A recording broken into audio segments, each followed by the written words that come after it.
नमस्कार विद्यार्थी मित्रांनो, आपल्या सर्वांचं स्वागत आहे जी.के. टू फोर मराठी या एज्युकेशनल चॅनलमध्ये. तर आजची अपडेट आहे जिल्हा परिषद भरतीच्या संदर्भात आणि महत्त्वाची अपडेट आहे सर्वांसाठी. कारण की अपडेट आहे शैक्षणिक पात्रतेच्या संदर्भात. बऱ्याच उमेदवारांची या ठिकाणी जिल्हा परिषदेमध्ये निवड होईल असं वाटलं होतं त्यांना. काही जणांना कमी मार्क्स असून देखील सिलेक्ट करण्यात आलं, काही जणांना जास्त मार्क असून देखील त्या ठिकाणी सिलेक्शन त्यांचं झालेलं नाही. तर हा सर्व गोंधळ आहे शैक्षणिक पात्रतेच्या संदर्भात.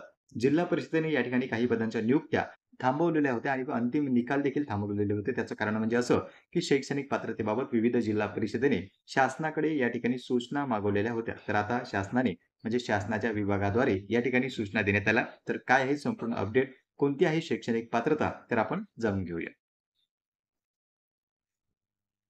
तर पहा मित्रांनो, या ठिकाणी तुम्ही पाहू शकता 30 सप्टेंबर 2024 म्हणजे आजचंच हे प्रसिद्धीपत्रक आहे किंवा नोटीस आहे आणि तात्काळ या शीर्षकाखाली त्यांनी हे नोटीस जे आहे ते काढलेलं आहे आणि जिल्हा मुख्य कार्यकारी अधिकारी जिल्हा परिषद सातारा नागपूर यावरून आपल्याला कळणार आहे की जिल्हा परिषद सरळ सेवा पदभरती आरोग्य सेवक महिला शैक्षणिक अर्हतेच्या बाबतीत हे जे आहे ते संपूर्ण या ठिकाणी त्यांनी सांगितलं. तर इथे तुम्ही पाहू शकता आपले संदर्भीय पत्राच्या अनुषंगाने कळवण्यात येते की विषयांकित प्रकरणी संदर्भित 4 येथील अनौपचारिक संदर्भान्वये सार्वजनिक आरोग्य विभागाने खालीलपैकी अभिप्राय दिले आहेत. तर एएनएम, जीएनएम व बीएससी नर्सिंग या अभ्यासक्रमाची पात्रता, कालावधी व अभ्यासक्रम हे वेगवेगळे आहेत. म्हणजे त्यांचं म्हणणं आहे की एएनएम, जीएनएम आणि बीएससी या तीनही अभ्यासक्रम असो, त्यांची पात्रता असो, त्यांचा कालावधी असो, सिलेबस असो, हे सर्व वेगवेगळे आहेत. त्यांना मिक्स करू नये. दुसरं महत्त्वाचं म्हणजे जीएनएम व बीएससी नर्सिंग ही शैक्षणिक अर्हता भारतीय परिचर्या परिषदेच्या मार्गदर्शक सूचना व सार्वजनिक आरोग्य विभाग सेवा प्रवेश नियम अधिसूचना 27/2/2021 नुसार अधिपरिचारिका या पदाकरिता आवश्यक आहे व एएनएम ही मूलभूत शैक्षणिक अर्हता एएनएम या पदाकरिता आवश्यक आहे. म्हणजे या ठिकाणी त्यांनी सांगितलं की हे जे पद आहे भारतीय परिचर्या परिषदेच्या मार्गदर्शक सूचना व त्यानुसार अधिपरिचारिका ही जी पोस्ट आहे या ठिकाणी पहा जास्त आपण कन्फ्युजिंग करणार नाही आहोत. तर तुमचं जर जीएनएम व बीएससी नर्सिंग ह्या दोन शैक्षणिक अर्हता तुमच्याकडे असतील. कोणतं? जीएनएम आणि बीएससी नर्सिंग. तर त्या अर्हता आहे अधिपरिचारिका या पदासाठी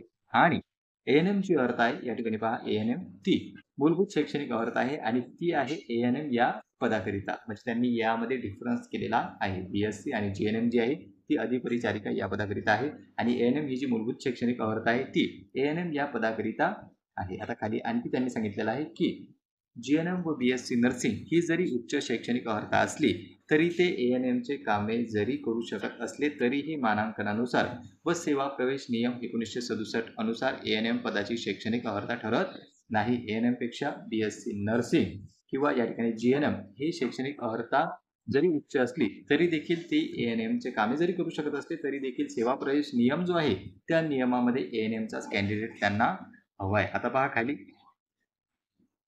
जीएनएम व बीएससी नर्सिंग अभ्यासक्रम उत्तीर्ण उमेदवारांची नोंदणी व नूतनीकरण त्या अभ्यासक्रमानुसार महाराष्ट्र नर्सिंग कौन्सिलद्वारे करण्यात येते. तसेच एएनएम अभ्यासक्रम उत्तीर्ण अभ्यासक्रमाची नोंदणी एएनएम महाराष्ट्र नर्सिंग कौन्सिलद्वारे करण्यात येते.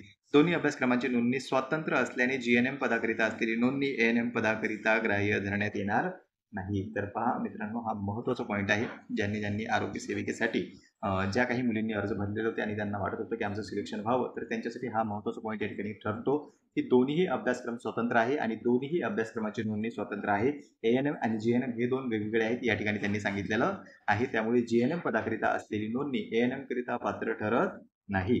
त्याखाली पहा जीएनएम व बीएससी नर्सिंग ही एएनएम पदाकरिता उच्च शैक्षणिक अर्हता असली तरी दोन्ही पदांचे सेवा प्रवेश नियम कामाचे स्वरूप जीएनएम भिन्न आहेत आणि जीएनएम ही जरी उच्च शैक्षणिक अर्हता असली तरी सदर अर्हता एएनएम पदाशी निगडीत नाही.